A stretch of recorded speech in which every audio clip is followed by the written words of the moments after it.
to die, to sleep, no more. And by a sleep to say we end the heartache and the thousand natural shocks that flesh is heir to. 'Tis a consummation devoutly to be wished. To die, to sleep, to sleep, perchance to dream. Aye, there's the rub. For in that sleep of death, what dreams may come when we have shuffled off this mortal coil must give us pause. So many of us tend to think of death as the end of all we know and are, when it is merely a change of condition, a change from one existence to another. Sadly, we in the West usually regard death as the opposite of life. Well, it isn't. It's the opposite of birth. And as surely as we must be born to enter physical life, we must all at some time die. But then what? For whatever we may believe, we must all at some time wonder what is going to happen to us afterwards.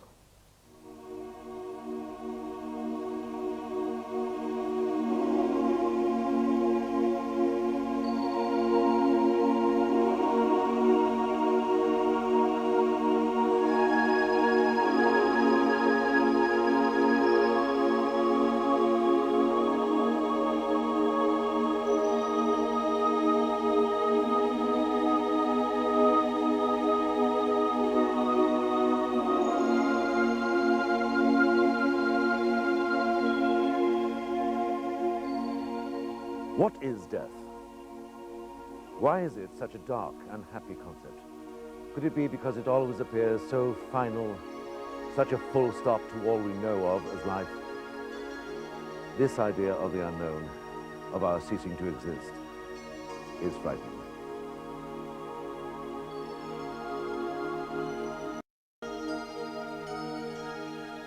Do not go gentle into that good night.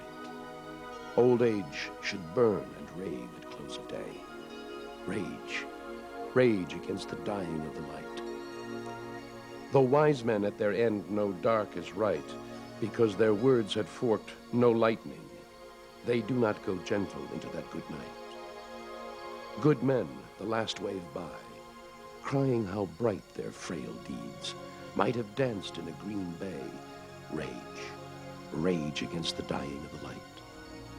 Wild men who caught and sang the sun in flight, and learned too late they grieved it on its way, do not go gentle into that good night. Grave men near death who see with blinding sight, blind eyes could blaze like meteors and be gay.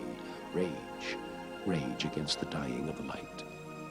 And you, my father, there on the sad height, curse, bless me now with your fierce tears, I pray. Do not go gentle into that good night. Rage, rage against the dying of the light.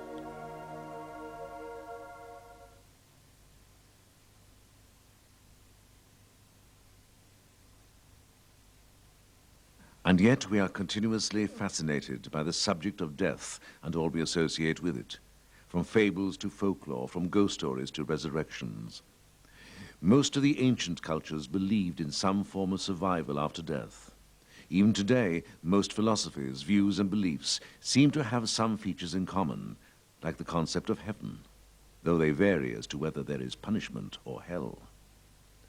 What is known as the ageless wisdom of the East, on which modern theosophy is based, showed death's place in life and how to approach it, as well as giving us some idea of what happens afterwards.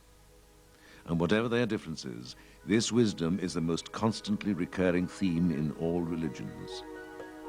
But though much has been spoken and written about death, the actual facts of what happens after the event are not generally known. Most of us have only vague ideas about what, if anything, survives death, and about what really does happen to us when we die.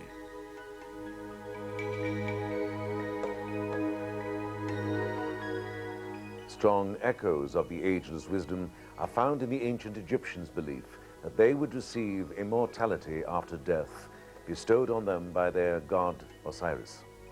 But the quality of that afterlife would be determined by their behavior while alive, very like the concept of karma, as we'll see. They also believed that their initial survival of death occurred in a double of themselves, echoes here of what we now know as the astral body. This was their car, as they called it, endowed with all the person's good and bad qualities. In this vehicle, they believed they could eat, drink, and enjoy the odor of incense. They were obsessed with death, as the sheer size of their awe-inspiring funerary monuments shows.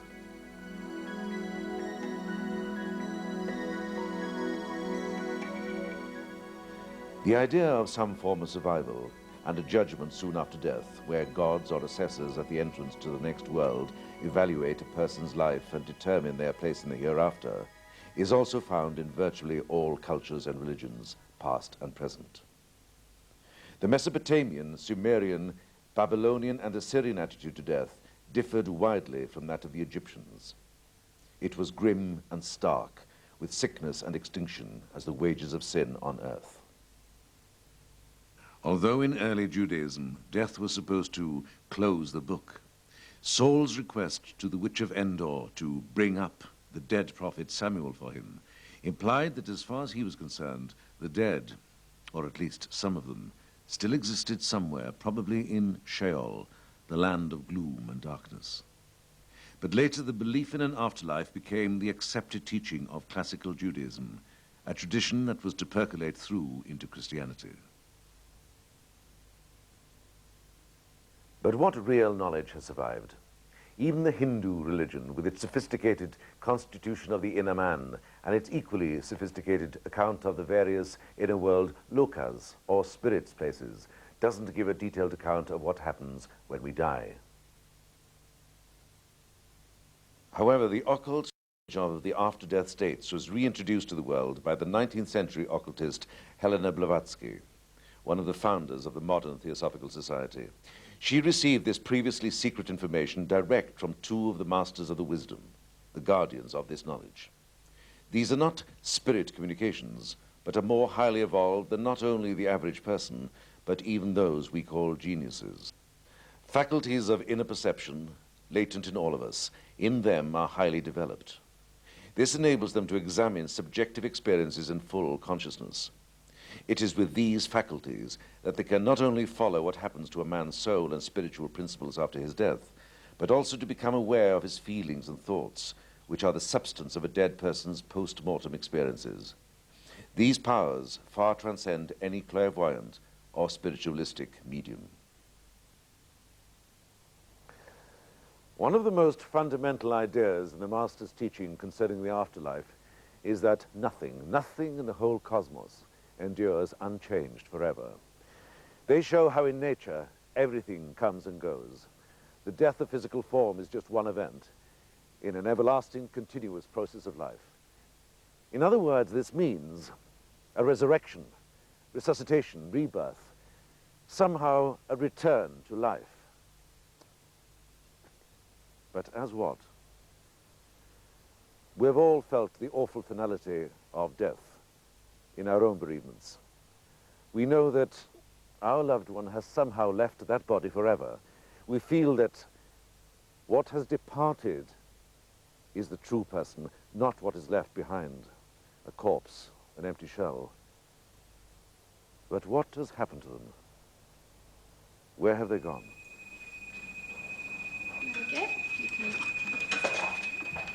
From the oldest cultures to the latest observations from intensive care units, human death is seen as an instant, irreversible process, signified by the loss of capacity to breathe and the loss of brainstem function.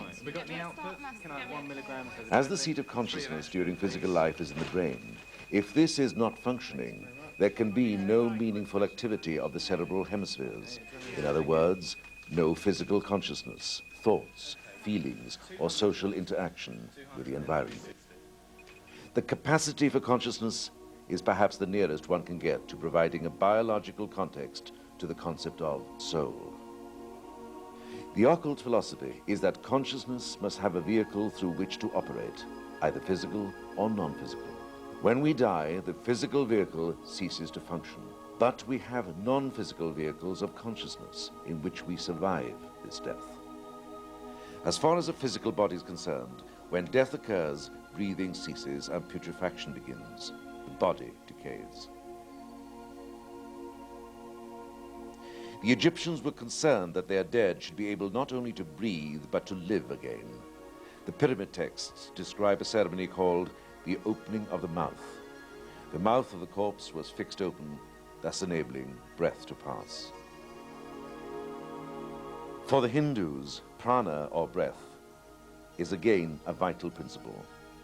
And in the Master's teaching, prana is also essential to our inner vehicles. Before we deal with the question of where we go and what we are when we die, we first have to find out what exactly we are when alive. The most complete answers are to be found in the information that the Masters gave to Madame Blavatsky and her associates. They explained that the basic framework of man, as described by St. Paul, namely body, soul, and spirit, is subdivided into 7 constituents or principles. These 7 principles, the constituents of man, have their own associated colors, sounds, states of consciousness, and so on, and these 7 also correspond to the constituent planes of the earth and to planetary characteristics. This is all relevant to the after-death states. We know that everything surrounding us is composed of physical matter, solid, liquid, and gas. But we are only aware of these through our senses, and the organs of these senses can receive only those messages from the outside world to which they can respond, the physical level. But just because you can only listen to AM on your radio doesn't mean FM, wave, medium wave, and so on aren't being transmitted. The physical level has other principles on different wavelengths, which are vital to its function. These are the astral double and prana, which form a lower triad with the physical. But we can't say that we are merely physical. We feel, we have emotions, like anger and love. We also have mental activities, such as memory, imagination, and thinking. All these are inner activities. And while our minds are separate from our emotions, they are closely related, though distinct, areas of consciousness. The brain, the seat of consciousness in life, is obviously physical, and through it we manifest our thoughts, emotions, and desires, non-physical in themselves, but all registered in the physical brain through which we become conscious of them.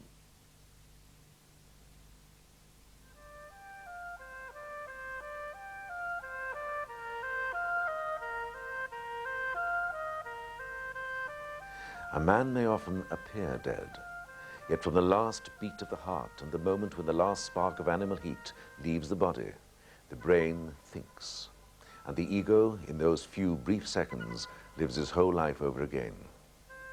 Speak in whispers when in the presence of death. Especially keep quiet just after death, or you will disturb the soft ripple of thought and hinder the busy work of the past, casting its reflection upon the veil of the future. For at the solemn moment of death, every person, even when death is sudden, sees the whole of their past life unfold before them in its minutest details. For one short instant, the personality becomes one with the all-knowing ego or individuality.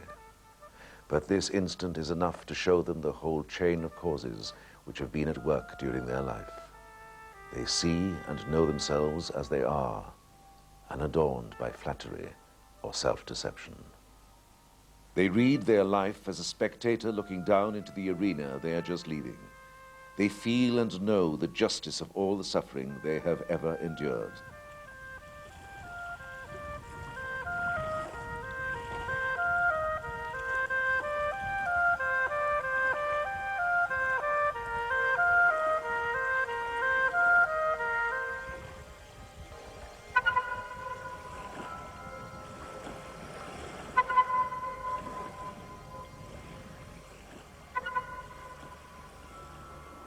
For some of us, the only evidence of survival after death is the seance room, where spirits from the other side appear to communicate. For example, Uncle George tells us, through a medium, impressive things about us that no one else could possibly have known, and then proceeds to give us a message. Now, these messages may be of comfort to mourning relatives, but what, in fact, is Uncle George? And where, in fact, is Uncle George? And why hasn't he gone on to the expected heaven, or indeed hell, that awaits him? To answer this, we must look at the next major stage in the post-mortem journey, which is known as the death struggle.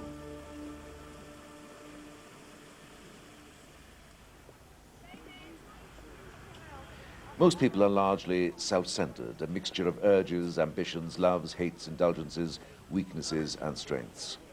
But all of us have some higher qualities of unselfishness or altruism. And when we express them during our lives, they are recorded as part of the experiences of that life. After death, the higher qualities struggle to separate from the lower, self-centered part of our nature. This process is called the death struggle.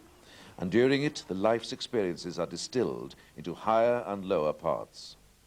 If man is seen as a milk bottle afloat between incarnations, it's like separating the spiritual cream from the milk of ordinary personal experience. The ego attracts the spiritual cream to itself. It can assimilate only that. None of the milk, the base and non-spiritual aspects, can possibly enter it or become part of it. When the bottle is eventually no longer needed, when evaporation and distillation have occurred, it will disintegrate, and the purified essence will become part of the wholeness and oneness of the ocean, the world around it.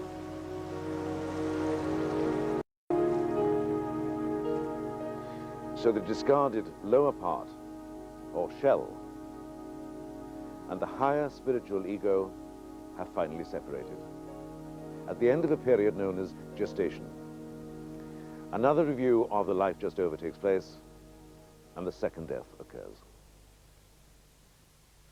After this second death, the separation of higher ego from lower shell, the lower discarded part, which contains the person's memories, remains in a subjective state known as kamaloka.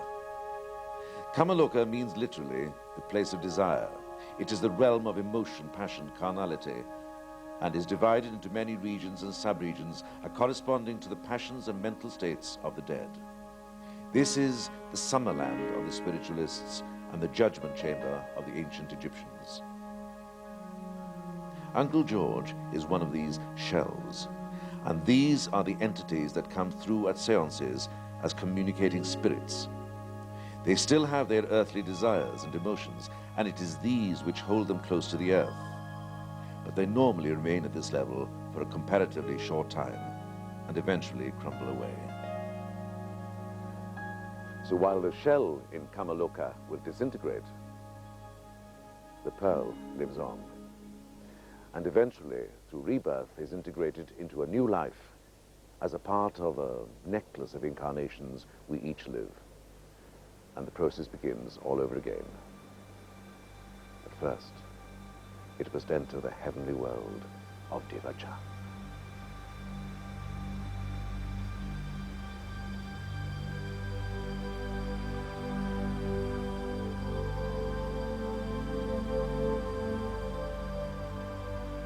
Devachan means the place of the gods, and is the blissful state that the ego enjoys after it emerges from the death struggle and gestation.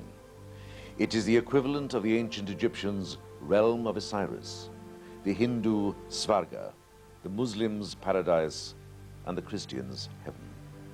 The common concept of heaven is as the dwelling place of God, gods, and spirits, and the home or state of being of the saved, the chosen, or the blessed. The term heaven also describes the celestial spheres, in contrast to the earth, the dwelling place of man, and the underworld, the place of the damned.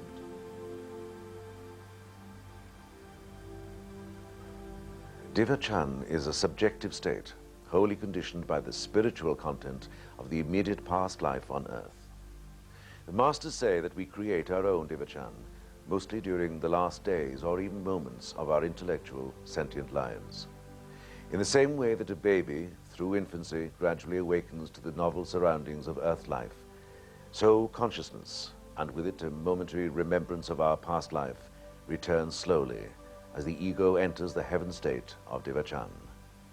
The karma of its past life Good and bad deeds, words and thoughts become effective only on rebirth into a new physical body in the physical world where all these causes started. In this way, we always have to pay for our sins, voluntary and involuntary, on return to earth life. Meanwhile, we are rewarded in Devachan, for this is a state of intense selfness, during which an ego reaps the reward of its unselfishness on earth. No pain, no shadow of sorrow comes to darken the bright horizon of this happiness.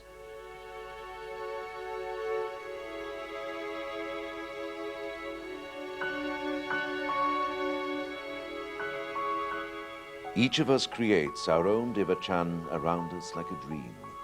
And for each of us, that perfect dream is reality, where we make for ourselves all we wish to see. We cannot look down and see or contact our loved ones on earth. We are not aware of anything they may be suffering as a result of our death. We create them and have them with us just as we hold them in our mind's eye. In the Devachan states, there are as many varieties of bliss as on earth there are shades of color and sound and levels of capability to perceive and appreciate them.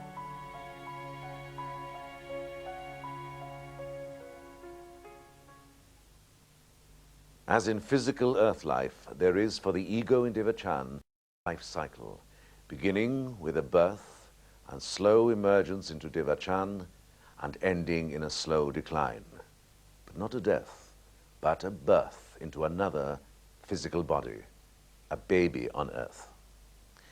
The quality of lives in Devachan and on earth is determined wholly by the law of cause and effect, karma.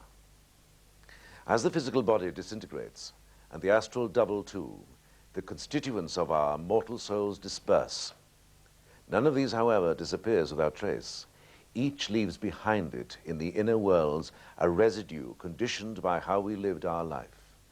These are the physical, psychic, and mental tendencies and predispositions called skandhas in the East, the accumulated experience of our past life, which is carried forward to the next incarnation.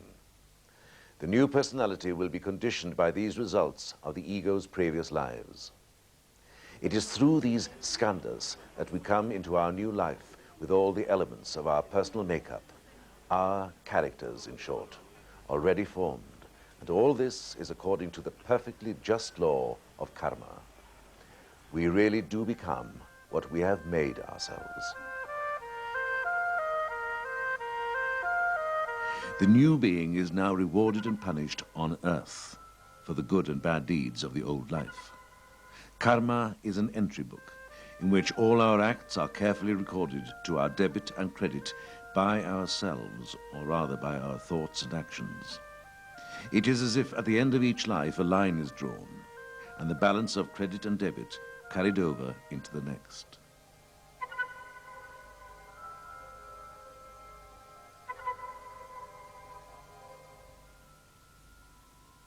The old me is the true parent of the new me, far more so, in fact, than any mother or father in the flesh. Life, death, death, life. The words have led for ages our thought and consciousness, and firmly seemed two opposites. But now long-hidden pages are opened, liberating truths undreamed. Life only is, or death is life disguised. Life, a short death, until by life we are surprised. So the cycle is completed from death to rebirth, the sudden onset of unconsciousness at death, through Kamaloka, waking in Devachan with its blissful and vividly real dreams. Then the ego subsides back into unconsciousness. And just prior to our rebirth, we have a vision of the new life to come. We eventually wake again as an infant into whatever that new life has in store for us. We start with a ready-made character and some know-how gleaned in past lives, but also with some handicaps, karmic limitations.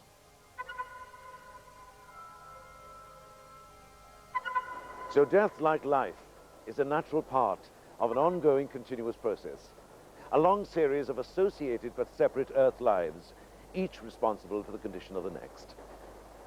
We have seen a full and detailed account of what happens when we die, and we know now that the reason for living, and therefore dying many times, is to work out karma, to gain experience for our long-term evolution and development, until we finally reach the stage of perfection and are freed from the need to reincarnate anymore. Just as at the end of each day, we're not quite the same as we were when we woke, so at the end of each life, through experience, we have changed. And in this, we are each an example of the evolutionary nature of nature herself. She too is on the road to perfection, stage by stage, life by life, learning through experience, growing to fulfillment.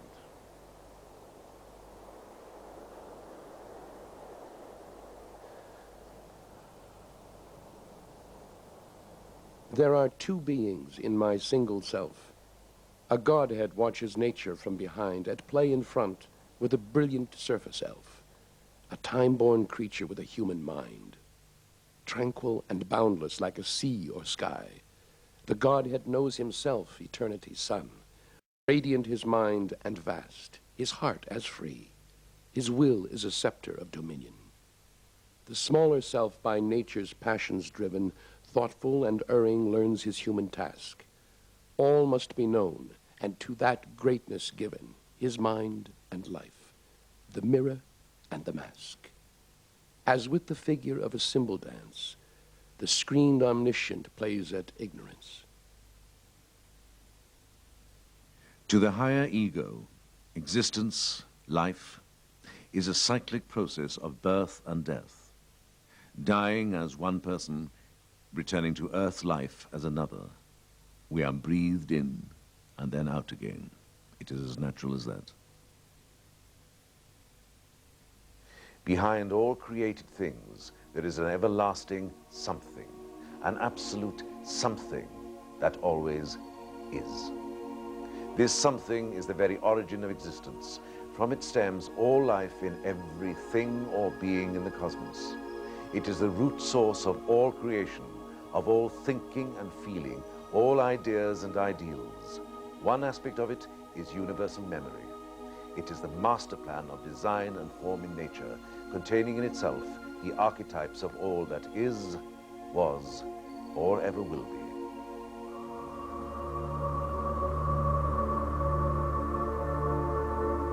The electron on which forms and worlds are built leaped into being, a particle of God, a spark from the eternal energy split. It is the infinite's blind, minute abode. In that small, flaming chariot Shiva rides, the one devised innumerably to be. His oneness in invisible forms he hides, time's tiny temples to eternity. Atom and molecule in their unseen plan buttress an edifice of strange onenesses. Crystal and plant, insect and beast and man. Man on whom the world unity shall seize, widening his soul spark to an epiphany of the timeless vastness of infinity. The whole cosmos is a living completeness, and everything in it is and has life. There is no dead matter. Everything, even what is called inorganic substance, has to some degree the dual aspects of form, which is matter, and energy, which is life. The energy in the atoms of matter is conscious, sentient, at its own level. It is spirit. In this sense, everything is spiritual in its essential nature. It is from the inward spiritual realms that physical things with their natures and characteristics are projected into objectivity. This is the true process of what is called creation, but everything existed in the divine mind before it was brought into being. And what if all of animated nature be but organic harps diversely framed, that tremble into thought, as o'er them sweeps plastic and vast one intellectual breeze, at once the soul of each and God of all.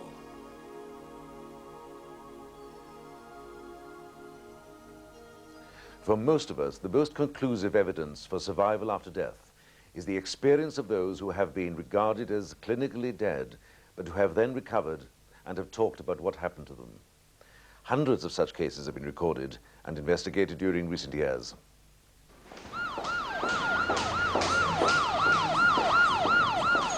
The consultant, having looked at the x-rays, they could see that the vertebrae in the neck were in fact broken. I was waiting to go into the operating theatre. I suddenly realised that I was in fact not still lying on the bed, but I'd moved to being above the bed. I was on the ceiling, but looking down upon myself. I suddenly started to progress down a tunnel. Passed down through the dark part, it then became suddenly golden towards the end, and I suddenly emerged into this absolutely beautiful garden. On my right-hand side was my friend Olwen, and she stood there, and she had died about 10 weeks previously. I wasn't at all surprised to see her. She said, it's a super place here, and I said, yeah, I can see that, you know. But then I left her. Why I left her, I don't know. And as I proceeded along the path, again on the right-hand side, stood my father. Now, he'd died 2 years previously.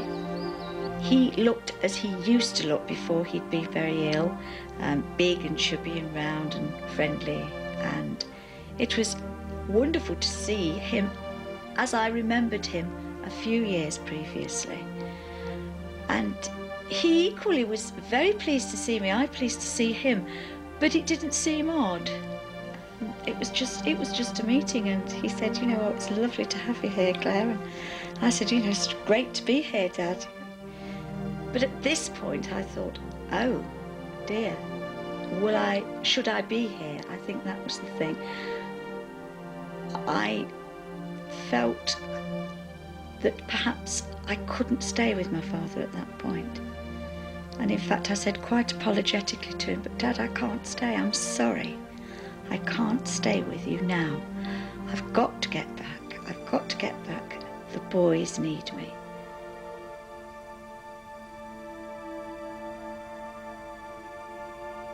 I immediately left everything, and I was immediately back in the bed, looking back up at the ceiling as I'd been before whatever happened, happened.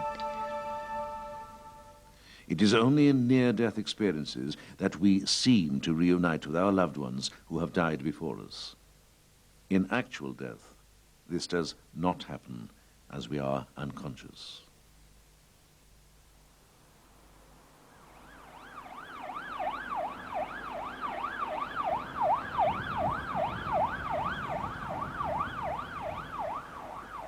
The masters tell us a great deal about what happens to what are called premature deaths, those that commit suicide or are killed in accidents. These are the exceptions to the after-death rule, and they have to remain in Kamaloka until the very last moment of what would, karmically, have been the natural duration of their lives. The term accidents means sudden death from all natural causes, earthquakes, cyclones, floods, as well as wars, riots, vehicle crashes, murder, and so on. And it is these cases of premature death that are so important in spirit communications through mediums.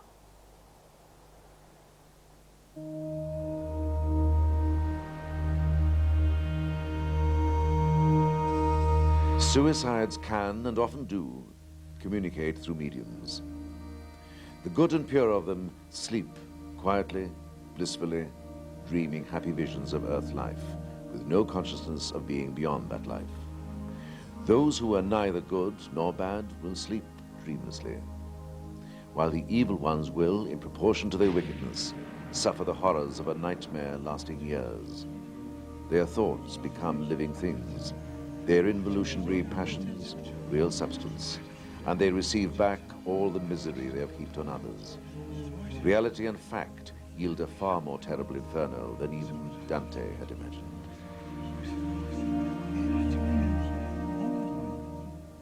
The fate of an accident victim is much kinder. The victim, whether good or bad, was not responsible for his death, even if that death was karmic, retribution for some action in a previous life, and not the direct result of an act deliberately committed by the person during the life in which he happened to be killed.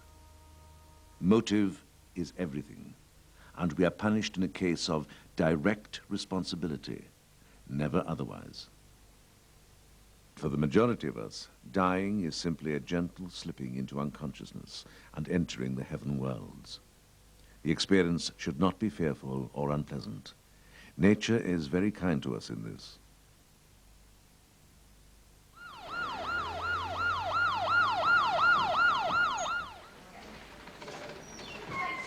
In the accident victim's case, the natural hour of death was premature and involuntary, while in that of the suicide, death was voluntary and with full and deliberate knowledge of its immediate consequences. But in all these instances, the common factor is that the physical lifespan has not run its natural course. The allotted span would have been that determined by the person's karma.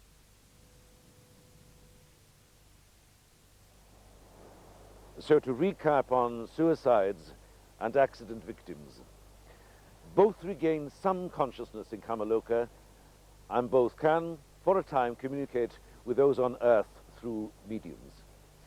But usually they are unaware of what is actually happening on Earth, except insofar as they can occasionally use a medium's perceptive faculties.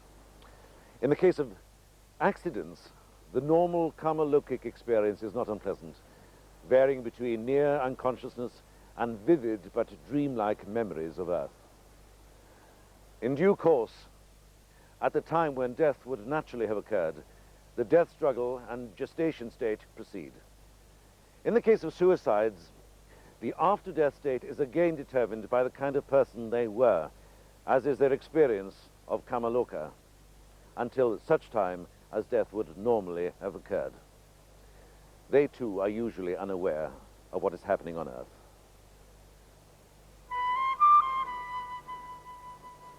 A shortened life means that the anticipated cycle of experience, learning, and assimilation has not been completed.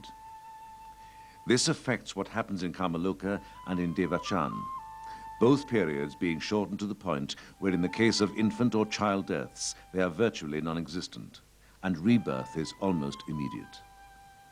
In the case of very young children, if the spiritual principles did not separate from the personal psyche, only the physical body would have been affected. And the result of this is the only case of real reincarnation of a personality. In many of these cases, the new child brings with it a memory of the previous, involuntarily shortened life. In all other cases of reincarnation, the ego, the continuing spiritual soul, puts down a ray of itself to quicken the dormant personal skandhas of a new personality. That is, a new astral double, new life principles, and a new physical body, all distinct, except for the skandhas, from the previous one. It is, in effect, a new being, with a new sense of I, and it does not normally remember its last life.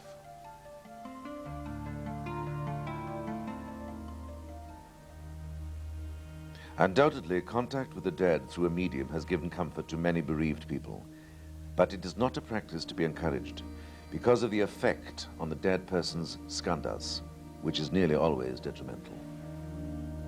Pure loving sensitives, however, laboring under an illusion, think their loved ones come down to them on earth, while it is actually their own spirits that are raised towards those in the Devachan.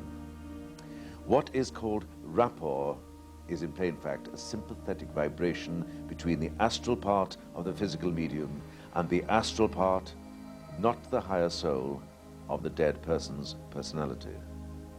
The medium as receiver tunes in to the higher wavelength of the transmitter, the spirit.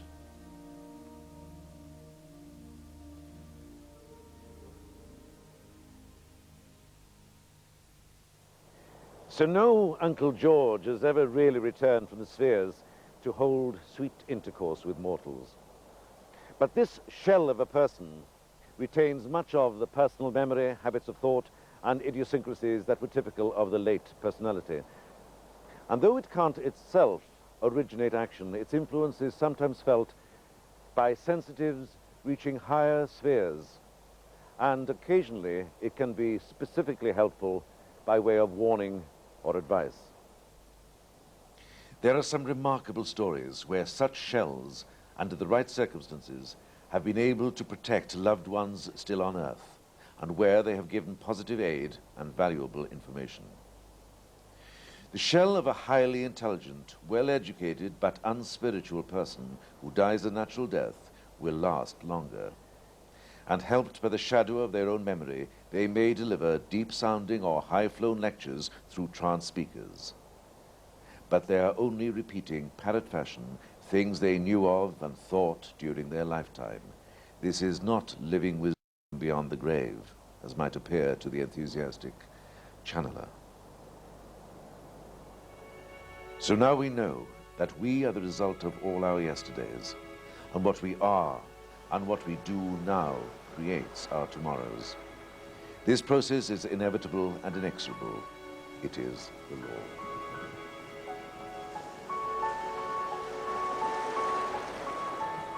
I have become what before time I was. A secret touch has quieted thought and sense. All things by the agent mind created pass into a void and mute magnificence. My life is a silence grasped by timeless hands. The world is drowned in an immortal gaze. Naked, my spirit from its vestures stands. I am alone with my own self for space. My heart is a center of infinity, my body a dot in the soul's vast expanse. All being's huge abyss awakes under me, once screened in a gigantic ignorance. A momentless immensity, pure and bare, I stretch to an eternal everywhere. But what is the ultimate purpose of our evolution and immortality, of our many lives and deaths? The ultimate I is the great mystery of existence, the final unknowable. It is said that when we can consciously be that, the indefinable universal I or self, then we know that we are God. There is nothing else. Then we are in the state of nirvana and immortal. We cannot possibly, with our ordinary minds, conceive of immortality in any real terms. It would have to be an existence of unbroken consciousness, not necessarily in terms of any consciousness we now understand, but one running without any breaks through eternity. We are therefore all here on a purposeful evolutionary journey. We are learning first to become properly human instead of largely animal. We are learning to become eventually supermen in every sense, and finally, to become gods. Our higher selves are capable of tremendous extension by purification and refinement, and one of the purposes of our living on this earth is to purify the physical and psychic parts of ourselves, to make them proper vehicles to receive and express the unimaginable wonders and powers of the ultimate spirit, to fit us to travel with gods.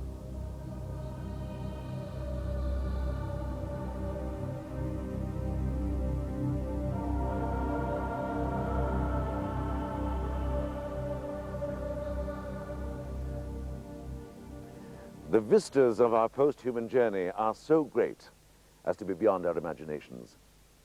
In the Master's words, "He who holds the keys to the secrets of death possesses the keys of life."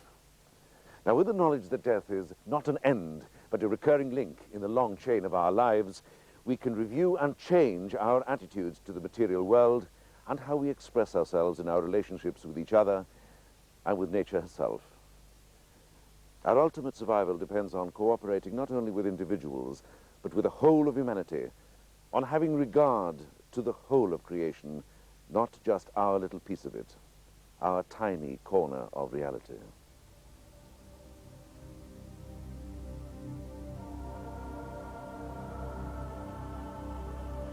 But full understanding of life on this planet has still not been achieved because of superstition and the fear imposed on us by our religions and institutions, we have ignored the ageless wisdom that has long been available to us.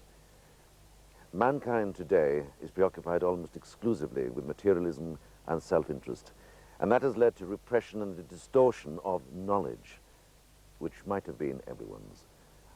Man has sacrificed truth time and again for material gain and political power.